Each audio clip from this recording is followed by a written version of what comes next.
This came from Michael Scotto of Hoops Hype.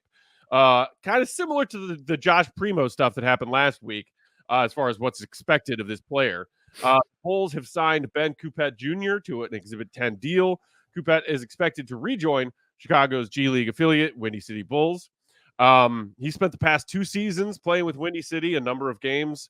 6'7" forward, has ties, not only played college ball at Southern Illinois at the tail end of his collegiate career, but also played and won a championship at Simeon, same alma mater of Derrick Rose in their high school careers. So, I think just kind of like, not to minimize it and insult him, but like, G League roster clerical work. But because it's a Bulls roster move, we should acknowledge it.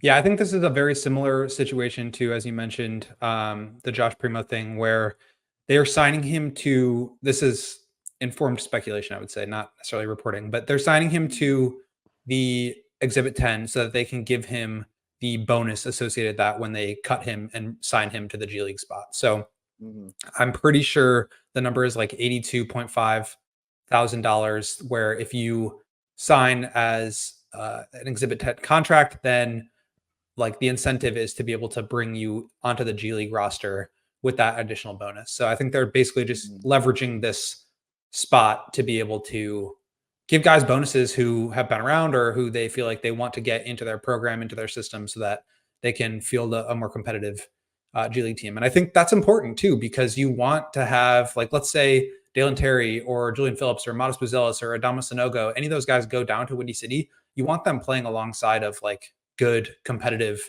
NBA or G League level players. And so to get a guy like Coupet, who's been around, obviously kind of a stretch big, a stretch wing, I think that's a positive sign. So good to put those guys in positions to succeed if they go down there, but also just good to, reward guys that have been in your program and in your system for a while. So I think that's all I really have on that.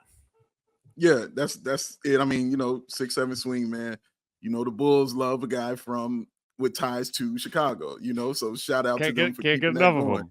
Yeah, seriously. Shout out to them keeping that going. I believe he went to Southern Illinois, also, as you stated, Matt. So yeah, shout out to him.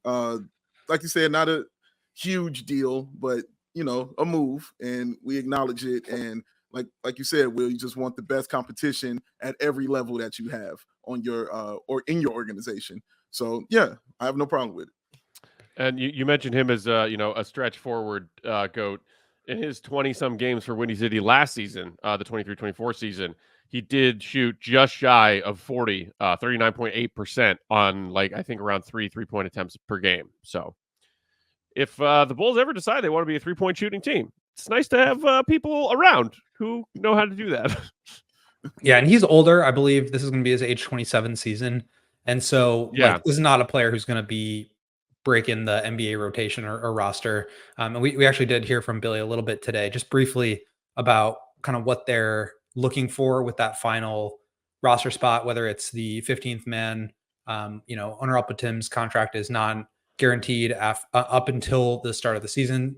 And they've still got a 2-way contract. So this is not a guy who I would expect to be in the running for that. But, I think it's always good to just bring in talent. And yeah, the commitment to Chicagoland area players is as strong as it ever has been. We all silly like the mayor.